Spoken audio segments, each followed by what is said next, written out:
Hello and welcome to the Gooner Talk, back again with you guys for another episode of what is the Arsenal News Show. Join you every morning at 8 a.m. UK time. Hope you're doing good. Hope you're doing well. Thank you as always for making this a part of your morning routines. It is very much appreciated. I hope you've had a fantastic week and welcome to the weekend. It's Saturday, of course, but there is no club football. We are in the midst and in the middle of the international break, and we are hoping, of course, that we can bring you through it with some ease, with some nostalgic talk of Arsenal. I say nostalgic because it feels like a decade ago since we last played a game.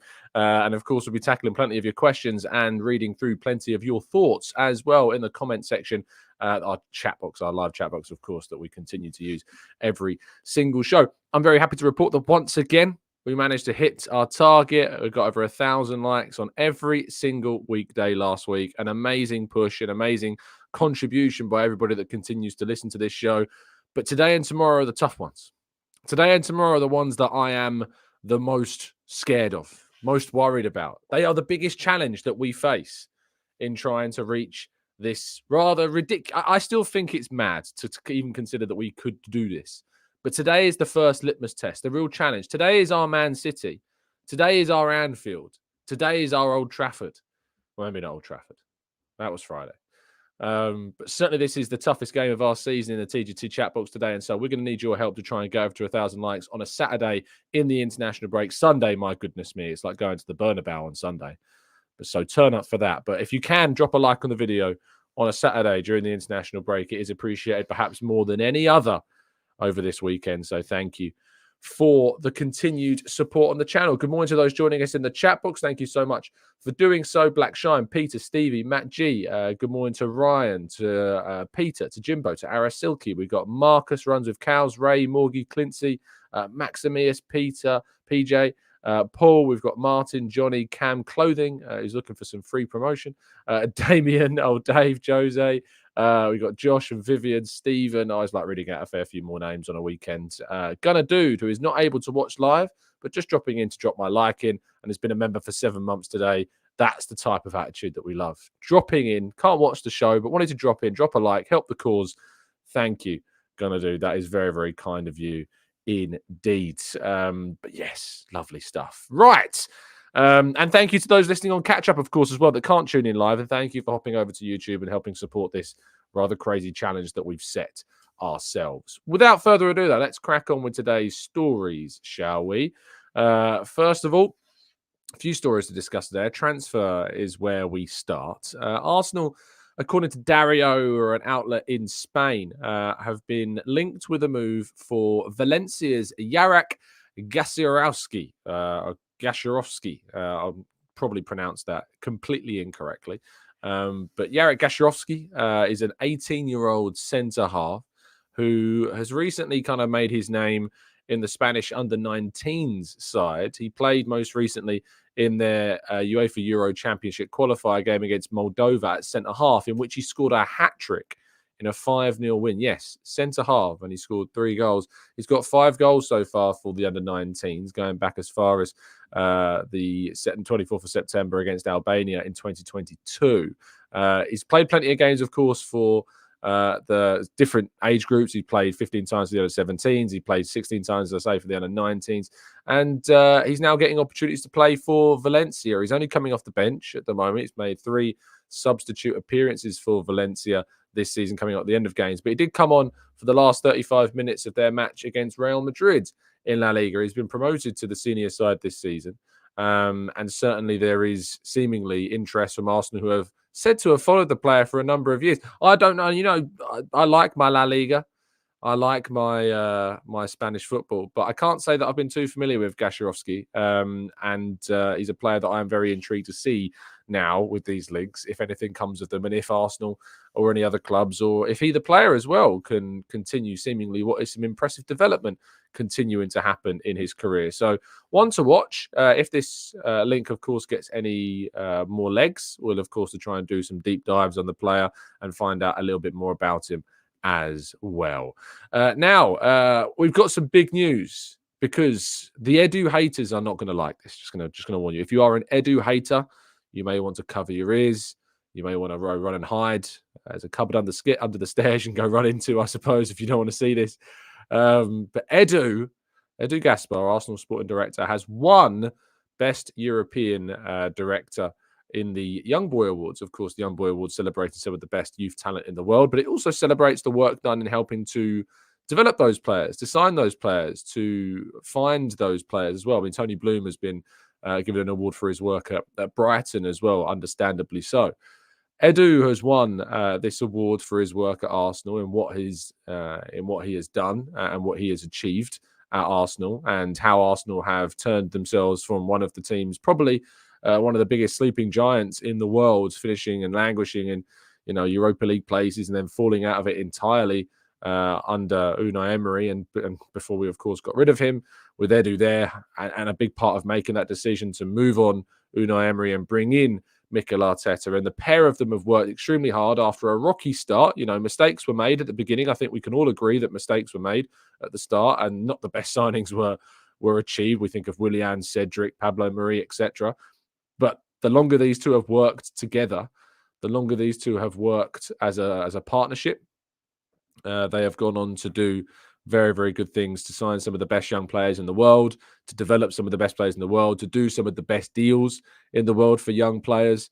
And Arsenal certainly have been able to keep a lot of their young players. Well, that's also, like, whilst Edu didn't sign Saliba, didn't sign Saka, didn't sign Smith Rowe, he's been able to be a key part, as well as the big recruitment drive and the head of football operations team headed up by Richard Garlick, to renew the contracts of those players. Martinelli as well, Gabriel, Ramsdale, the list goes on and on, the work that has been done. And Edu is absolutely deserving of this award for what has happened at Arsenal.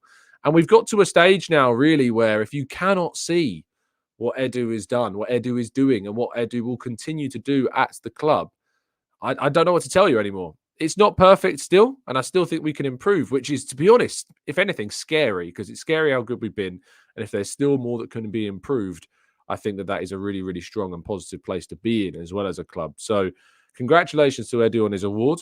I certainly think that we need to improve the sales side of things as well. That's an element of his tenure that needs to be improved, and we need to improve in the sales aspect. But in fairness to him, we got a very good fee in the end for Balogun.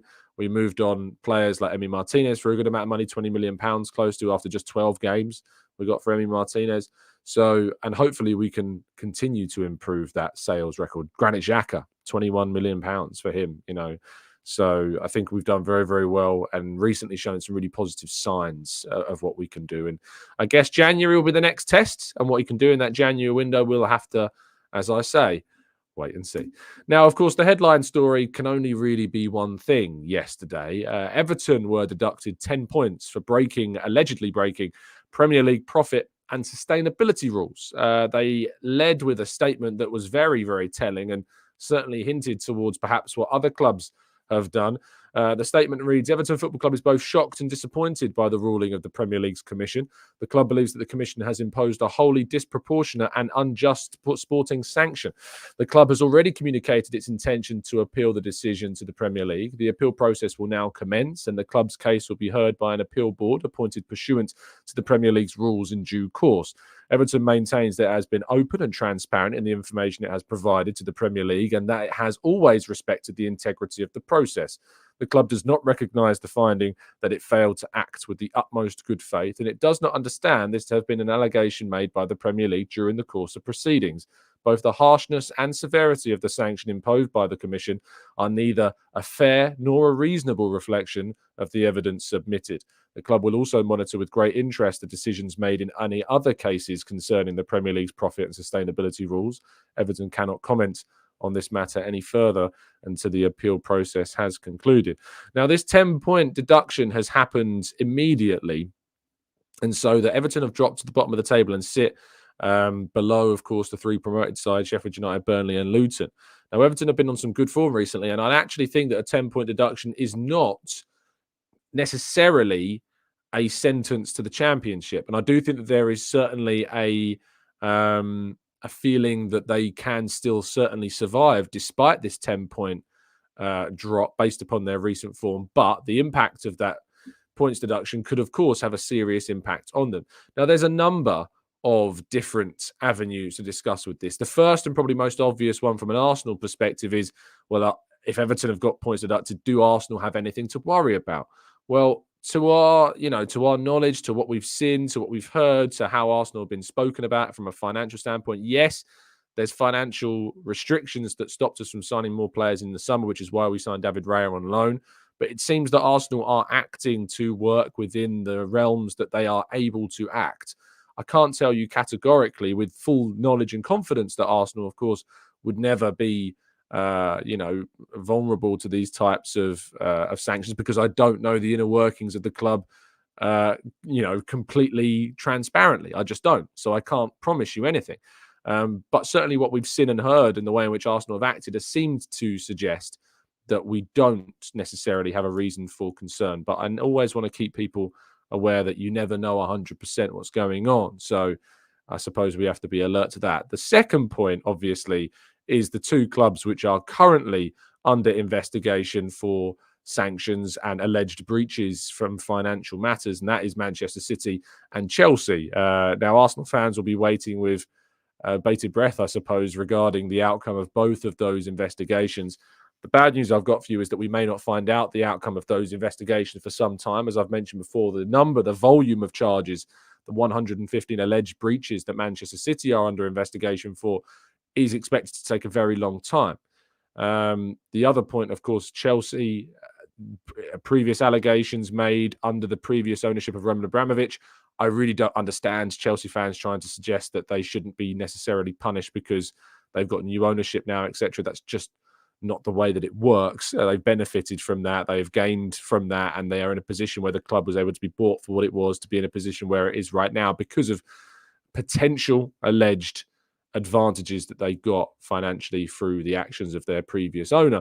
And then, of course, the other point is for clubs like Leeds and Leicester and Burnley, I think, as well, who have suggested that they could have reason for legal action against Everton if they indeed are found guilty in the end after this appeal process. Because if Everton have gained an advantage and have broken any rules to do so, that could have had a serious impact on whether or not Leicester, Leeds should have been relegated. Depending on how far back these allegations go, it could affect other teams as well who were relegated in previous seasons when in battling with Everton as well to try and stay up. And I think that's why Burnley are involved. So it's a very big story. It's a very, very groundbreaking because we've never seen a punishment dealt out in this way to a Premier League side before. Certainly not in my lifetime. I don't think in the history of the Premier League we've seen this. Certainly to my memory. I mean, some people that are older than me that can remember the start of the Premier League may have other examples. But to this extent, to 10 points being deducted, I don't think we've seen anything of this kind of level before. So it's a huge story. It's certainly one that is going to be in the talking points of the next few weeks, months, maybe, and even into years, depending upon how long it takes to investigate and come to an conclusion about those other clubs. Because even if they were, say, in this situation like Everton have now been found guilty and are facing this punishment, even if Man City were or Chelsea were, hypothetically, they could appeal that process, and the appeal of 115 alleged breaches, if it's taken this long to investigate, how long the appeal process takes is another thing. So, very, very, very interesting one to see what does happen. So, I guess we'll follow this, and any Arsenal impact of this story we will, of course, cover and talk about in great detail and depth to the best of our ability. Right, let's go to part 2, shall we? And tackle some of your thoughts and questions. Of course, legally, I'm going to be restricted on the things that I'm able to give you any kind of answer on regarding this story, but I can give you my opinion on certain things. And of course, anything else regarding transfers, the return of the international scene and more, we'll tackle all of that after the break.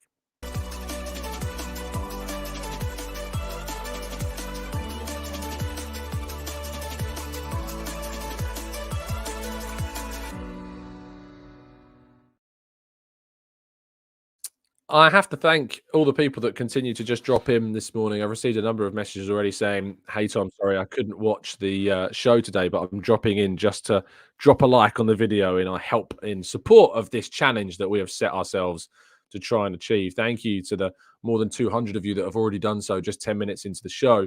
The last few days, we've actually managed to hit 1,000 likes before midday, rather crazily. But Of course, these weekends on an international break are our biggest obstacle. So if you haven't done so already, please do indeed drop that like on the video and help us on our way to 1K for what would be a 6th day in a historic run in TGT.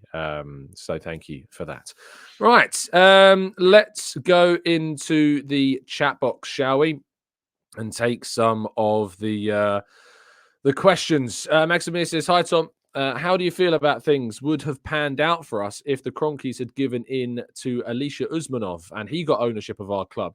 There was so much vitriol when the Cronkies got full ownership. I completely empathise with the frustration when the Cronkies took over full ownership of Arsenal. I was frustrated. I was naive, actually, I think at the time. I was quite naive to the situation. One, because I'm younger. Two, because I didn't have shares in the club, so I couldn't empathise in that kind of way.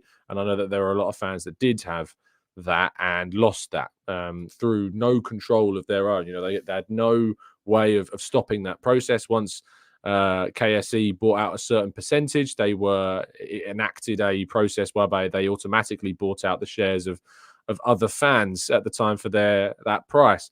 However, I think we can agree that had Alisher Usmanov been the man to take over, I think things would have gone very, very differently. Now, it's important to point out, I don't think Alisher Usmanov was the owner of Everton, but certainly one of the backers of Farhad Moshiri, who was involved with Usmanov at Arsenal.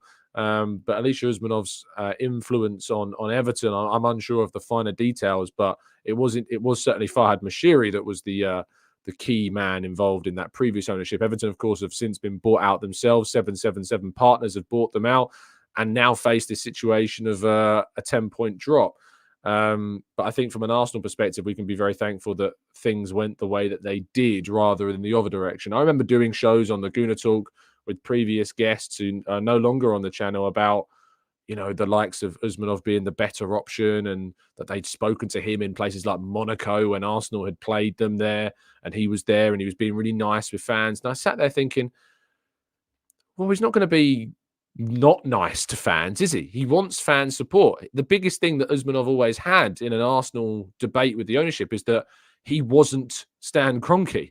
That was the biggest thing going for him always, is that he wasn't Stan Kroenke. So anything he could do to make him this person that would do everything that we'd ever dreamed of, that would turn us into a Chelsea spending like they have. Well, I'm quite glad. Yes, people could argue, well, we don't have 2 Champions Leagues. We don't have all these Premier Leagues that Chelsea have. And I'm like, yeah, I see that. And I am sad that we don't have that. And yes, I would have loved to have got that. But there is also part of me that thinks if doing what they did to get what they did and allegedly do what they've done to get there, and that leads to serious punishments later down the line, is it worth it?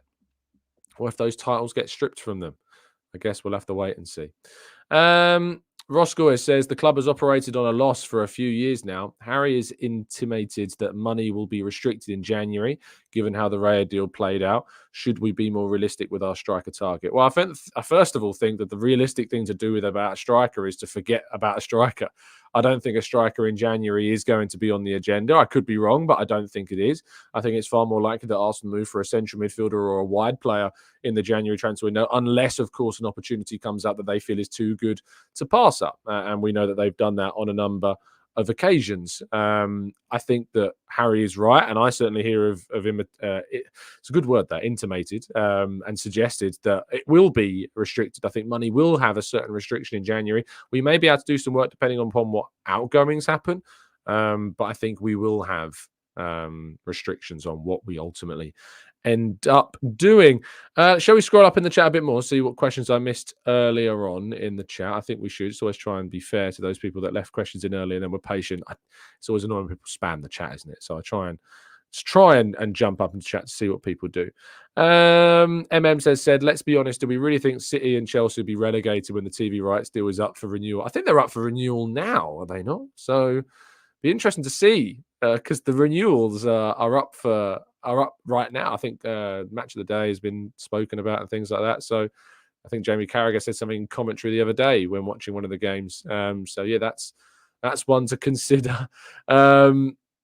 Vivian says, why can't they look at Manchester City's breaches a few at a time? I actually don't know the answer to that question. I guess they have to review all of the breaches before making kind of a final judgment. Otherwise, you just continues to get punishment after punishment rather than having kind of a unilateral one across all of them, I guess.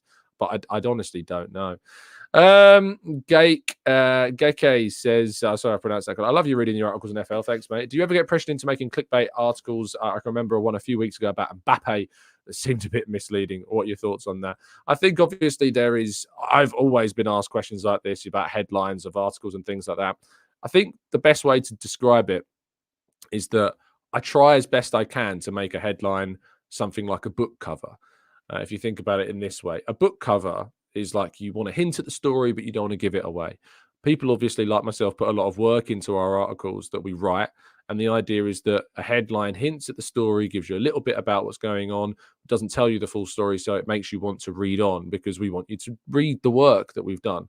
It's also a results business, and you have to be very honest about that.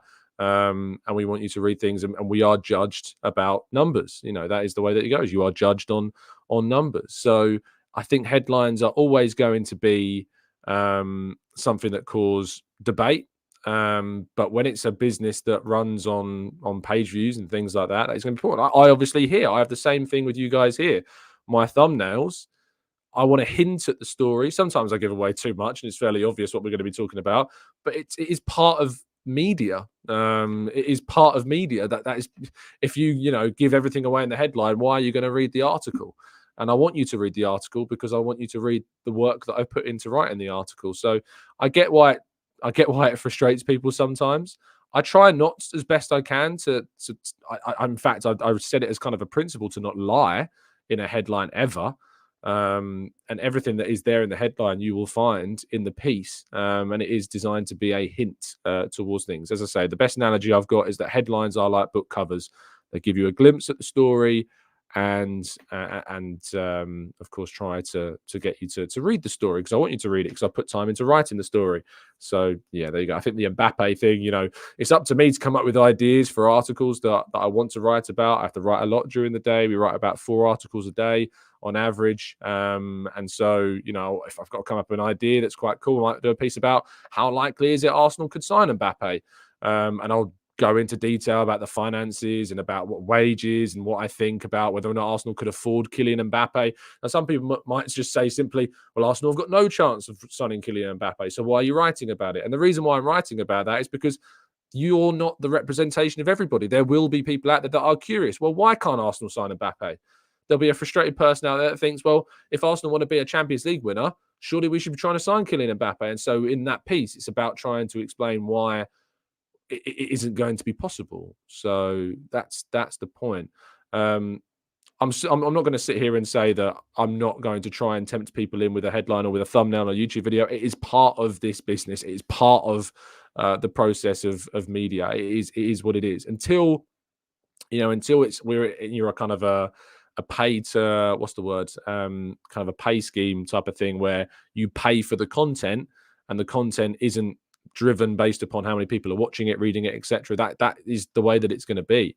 So, but I hope that's an honest answer into what you're asking. I hope I didn't dance around the subject as much. I hope that's an answer that maybe you weren't expecting, and I've been as honest as I feasibly can be. Not even as feasible. I've just been honest about that situation. So there you go. Let's go. Byron says, we know that you don't clickbait, Tom, and I, for one, appreciate it. Well, I appreciate that, mate. Thank you very much. Lewis says, a nice article would be how Arteta is drawing off of our slogan, Victoria Concordia Crescit, victory through harmony, uniting the fans and building team harmony. I've done things before. It's ironic. I did an article about why I thought Edu was the best sporting director in the league a little while ago. I did it a couple of months ago, I think.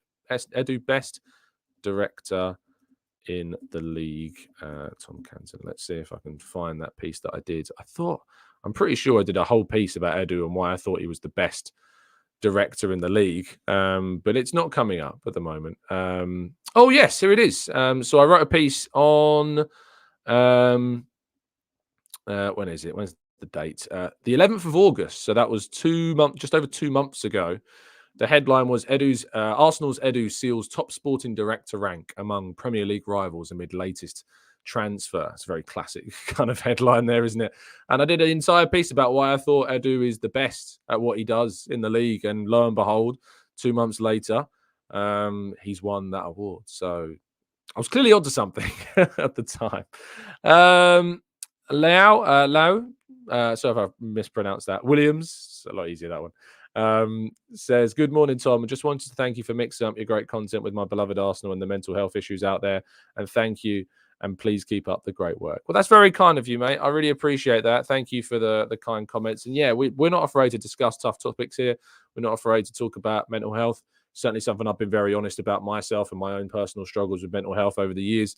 I know our previous host, previous owner of TGT, Craig, has talked very openly as well on social media about his own mental health issues that he suffered with. I think it's important to talk about things like that. It's important to talk about struggles that you have. So I think that's really, really important. Johnny says, apparently Cronkies can put up 100 million of their own money in for future transfers in January. Is this true? I always find the whole of their own money a really strange concept, because I want people to get their head around this. The Cronkies own KSE. Of course they own KSE. It's their company. KSE, who is the Cronkies company, own Arsenal Football Club. 100%. It's all theirs. And that means that the stadium is theirs. It means that the money the club makes is theirs. It means ticket sales is theirs because they own it. It's like if you own a shop and the shop that your money makes, that's your money. You own the stock. You own the infrastructure. You own the till. You employ the people. So whenever Arsenal spend, from the point of 2018 when the Cronkies took over the club fully, whenever Arsenal spent any money, they were spending the Cronkies' money. They have bought the club outright. They have invested to buy the club. And so that means whenever Arsenal spend any money, that is the Cronkies' own money that's being spent. Yes, some of that as a proportion will be, of course, made up by revenue. And so you can say it's the club's money because they've generated that themselves. And you would be right, but you wouldn't be wrong to suggest that revenue is the Cronkies' revenue. If you own a shop, in that situation, you have to say you own the revenue that you make. That is your money. Yes, Will, you can rent tills. Yes, there is certain you can try and use semantics, but yes, you can indeed. But some shops will not rent those, and certainly there'll be things within the Cronky side of things that we rent as well.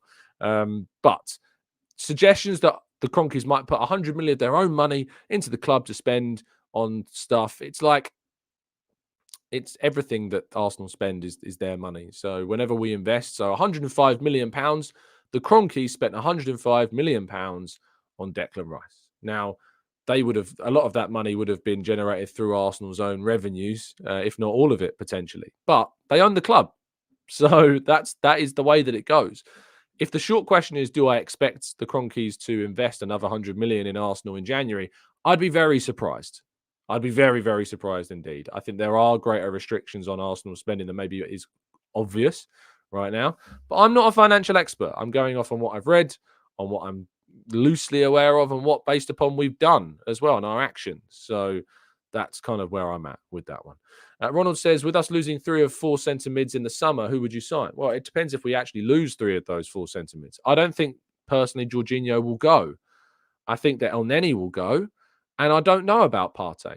Partey may leave, Partey may not. We don't know the answer. We don't know whether or not he is going to go, and we'll have to wait and see if he does. But I don't necessarily think it's a guarantee that 3 of the 4 midfielders will go. I think Jorginho has got a really good chance of staying, and I'm fine with that. I think we need to replace Partey. I think we need to replace El Neni. I think one of them needs to be replaced in January. I'd look to bring a centre midfielder in January. You all know who that is. For those that don't, it's Yusuf Fofana at Monaco. So that was what I would, like to see. Matt says, are you happy with your partner back now? She's on her way home. She'll be here very, very shortly. So yeah, very happy indeed. It's been a long 2.5 weeks. It's been lonely. I have kept myself busy though. And I've been seeing plenty of people that I've not had the chance to see as often. And it's been great. It's been some real highlights of the last 2.5 weeks. Of course, I was at the Burnley game, and so I was at the Sevilla game, and I saw Dilly and Kale from Chicago Gooners, which was fantastic. I've seen Mike, which is a semi-pleasure. He's going to laugh at the word semi being used, I'm sure, and his wife Steph, of course. I've seen plenty of people in Newcastle, Potsy. I've seen Harry. I've seen plenty of people. Kev Campbell, of course, I saw in Newcastle as well. He was doing some media duties there. It's been great. I've seen a lot of close friends, and sometimes freedom is nice. But yeah, I'm very happy to have her back for sure. Keith says, Tom, great on the likes, but I've got to say, I've been subbed to you since the get go. But noticed today that YouTubers unsubbed me. How many more have they done this to? Better mention it to others. Also, the FHR John Mikel Arteta angry emoji. Yes, I agree with you with the angry emoji. And that's really weird, Keith. Maybe it's worth checking. I did a little thing on our analytics the other day, and it says more than 60% of the people that listen to the channel are subbed. So it means that just over 30% of you guys that are listening aren't subbed. Maybe you're in the same category as Keith. Maybe YouTube has somehow unsubbed you from the channel. Maybe you're just clicking on the video because they pop up on your recommended feed. Well, make sure that you are subscribed. We've got a dream of 100K on the channel. That dream has been there for a long, long time. I think it's still quite a way off, but we're certainly growing in that direction, and who knows what the channel is capable of. So, yeah, we managed to get the Arsenal way to 100K, so there's no reason why we wouldn't be able to get us and our family here as well. Vivian says, what did you think of England last night? I didn't watch it.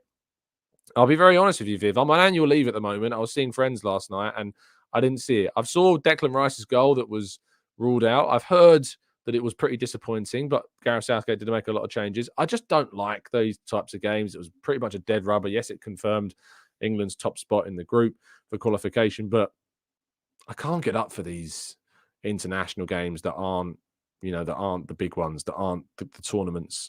Maybe a Nations League final would be my minimum. But it's difficult to really invest myself in these. And I don't like watching them because I just feel like I'm just hoping that Arsenal players aren't involved and hoping that they don't get injured when they are. So, yeah. Darren says, did you clean that? Did I clean that? What do you think? Of course I cleaned the blooming house.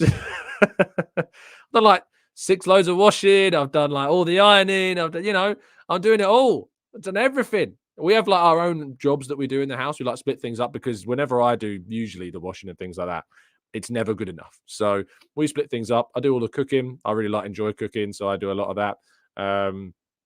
The bins are definitely my job. We split up our jobs in the house. It's not the archaic, misogynistic jobs, don't worry.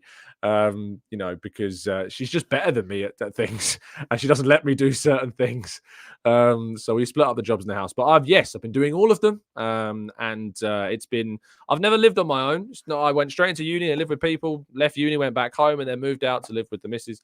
And so I've been across all the jobs in the house, but she'll be back, and we'll be splitting up our responsibilities once again. So there you go. Yes, TJR, stay in the kitchen, Tom. Indeed, very much so. I am the one in the kitchen always. I really enjoy cooking. It's one of my escapes. So yeah, certainly. Let's go to. I didn't miss much, says Vivian, regarding the England game. Yeah, I heard. I didn't miss much whatsoever. Matt G says, you're lucky you didn't watch it, Tom. It was dire. Absolutely. Addicted92 says, hey, Tom, I'm here live. Woo! Hope you have a great Saturday. Thanks, Addicted. I hope that you do as well. Thomas says, morning, Tom. He's got a fantastic name, does this guy. You are able to sell 2 players, but have to replace. Who are you picking? For me, Cedric and Partey, and I'll bring in Fofana and Gehi. So a centre-back for a right-back. Interesting. I think that the players that I'd sell are Cedric and Nketiah, and I'd probably bring in Fofana like you. Yes, you can say Cedric, but if I can bring in a top striker, I think Santiago Jimenez is probably the name at the moment that makes a lot of sense. If not, Benjamin Sesko. If not, Victor Boniface. There are a number of really exciting young strikers out there to keep your eyes peeled to. Obviously, I'd love an Osimhen, but I just don't think it's realistic. So that's why I didn't name him. Dave says, are the pillows in the right spot and the decorative towel? We do have decorative pillows. We don't have decorative towels. I can't stand them. As soon as I get into bed, I frisbee the pillows across the room. So I'm just thinking, what is the point of decorative pillows to me are so silly because they're meant to make the bedroom look nice. Who's it looking nice for?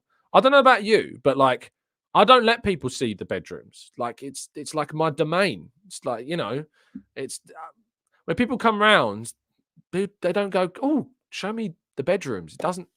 And maybe when you buy a house for the first time, but other than that, it's like, it's just point. I hate decorative pillows. I think they're silly and stupid, and I'm just not a fan. All I do is spend my life flinging them off the bed so I can actually sleep. Johnny says, yes, I know they own Arsenal, but I meant money externally generated, not from inside the club, i.e. revenue. Again, revenue, as I've discussed, Johnny, is the Kroenkes. The revenue is the Kroenkes' money still. So any money invested by revenue is still the Kroenkes investing money because that's theirs. So that's what I meant. As I said before, I don't expect huge amounts of investment in January, but I hope I'm wrong, and I could be wrong, but I'm not expecting to see that. Dickens says, hello, Tom. What's your take on Smith Rowe's injury and his record with it and his Arsenal future? It's disappointing, obviously, first of all. His record is a concern. He cannot seem to stay fit. He missed so much of last season through injury, and he's missing a significant portion, it seems, now of this one as well. I really hope that he can get over it, but I have real worries that he won't. And I do think that his future is probably on a trajectory towards an exit and a sale. That's how I feel about Smith Rowe right now. Jean says, I really hope Havertz finds his feet. Isn't he more like a runner, which he can create more movement in our attack? I think people like Martin Odegaard would benefit from him in the long term. We just need to see more from Havertz, Jean. We just need to see more dynamism. We need to see more application. We need to see some goals. We need to see some goal contributions. We just need to see more. It's really basic and blunt and brash, but that is the bottom line of Havertz. We just need to see more. That is what we need from Kai Havertz, and that's all I can ask. It's really boring and ignorant, maybe, as an answer, but that is the answer. We just need to see more from Kai Havertz, and until we do, there's going to be question marks. There's going to be real significant question marks. So yeah, there you go. ASC Till I Die says, Tom, it's my daughter Alana's birthday today. First birthday. Can you give her a shout out to my youngest Gooner? Happy birthday, Alana. I hope you have a fantastic day. You will have absolutely no concept of who I am or remember this moment, but just know that the Gooner Talk family wish you happy birthday. And AFC Till I Die, I hope that I'm sure you're doing a fantastic job as well. I'm at that age now where, like, I'm 29 on, you all know when I'm 29 now. I've raved about it enough. But I'm at that age where everyone's having babies, everyone's getting married, and now all the pressure. There's all the pressure in the world. I mean, I had someone, was it Igbo in the chat the other day saying, when are you having a baby, Tom? That's the level. I can't escape it here. I cannot escape the pressure of having a child. It is everywhere. Byron says, Smith Rowe is the new Wilshere, but with a worse record. So I've been following him and Saka since they were both 14 years old. It's a real shame, Byron, isn't it? He does seem to be going down that just can't stay fit type of way. The differences with Wilshere and Smith Rowe is that Smith Rowe was a lot more... Wilshere was a lot more unfortunate with the tackles that he received. Like, he had awful one, was it against Man United, I think? He had a terrible one in training as well. Whereas Smith Rowe seems to be a lot more like muscular or ligament issues. I think more muscular though. So yeah, it's a real shame that we are where we are with Smith Rowe, but that is the situation. Paul says, Havertz or Willian? Pick one, drop one. Obviously drop Willian. Havertz is far better, but I understand, Paul, why you're asking that question. Jimbo says, get a dog. They're easier to look after. I wish I could, but I'm allergic, so I can't, and it sucks. I'm also allergic to cats as well, and it sucks. I hate it. It is the worst. It is the worst thing about me, and I'm pretty confident about that. Some might say it's my self-confidence. Others will say and agree with me that it is my allergies to cats and dogs, and it sucks. I really wish that I didn't have that, because I would have about 17 of them if I could, but I can't, and it's awful. So whenever we have James on the show and he has his husky on, I'm incredibly jealous. One of our members has got a gorgeous dog. So yeah, very frustrating. Do we have a stuffed dog? Yes, Jimbo, we do. It's a running joke that we have a stuffed dog in the house because my missus loves little Dachshunds, so I obviously had to go and buy a massive stuffed toy Dachshunds. It's just what you do. It's just, it's the cute Valentine's things you do. Jean says the question marks are reasonable by now, I think, regarding Havertz. Just think Chelsea really stole his confidence. Seems like Mudryk goes to the same path. I guess we will have to wait and see. Jorgen says, allergic to dogs and cats, but love your pillows. Oh, yeah. You got to love them pillows. Not allergic to pillows, am I? No. They can go everywhere. Anyway, thank you so much, guys, for listening. I feel like we're at that stage of the show where the tangents are going so far wide of the mark that we need to come to a close. Thank you to everyone that's listening. I really appreciate your time, as always. Please do drop a like on the video. Help us to get to 1K. As I say, today and tomorrow, I'm really going to need your support, really going to need your help as we get through this weekend international break. Thank you for listening. If you're listening on catch up, please leave a 5-star review, and you can leave a written review on iTunes as well. In fact, if you leave your iTunes reviews, I will read them out if they're sensible. You can even be slightly critical if you like. People don't hold back in those. Yeah, go onto iTunes if you listen there. Leave us a review, and I'll have a look through in the next week or so. And hopefully you've left some nice words. Thank you so much for listening, everybody. I will speak to you on the next one, which will be tomorrow morning, of course, on Sunday. And let's hope that we can, fingers crossed, get to that 1,000 like target once again. And if we do, as I say, and get to the end of the week and we get to Friday and we have hit 1,000 every single day, I will be releasing the tickets for our live event in February a little bit early. So thank you to everybody that's tuned in. I will see you tomorrow morning, bright and early at 8 a.m. as always. And as always, up the Arsenal.